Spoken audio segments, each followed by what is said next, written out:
এই জান্নাতুল বাকিতে অনেক মানুষের কবর দেওয়া হবে। এখানে আজকে অনেক মানুষের জানাজা হয়েছে, বুঝছেন? অনেক মানুষকে এখানে কবর দেওয়া হবে।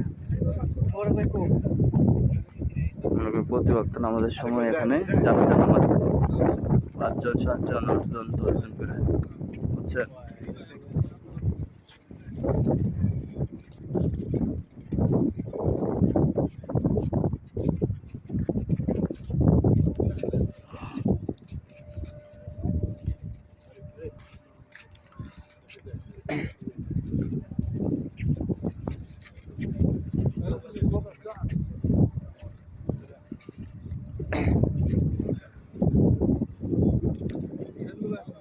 এখানে প্রতি ওয়াক্তে নামাজের পরে জানাজার নামাজ হয়। মদিনা শরীফের ইমামে জানাজার নামাজ পড়ায়, তবে এখানে কবর দেওয়ার জন্য নিয়ে আসে।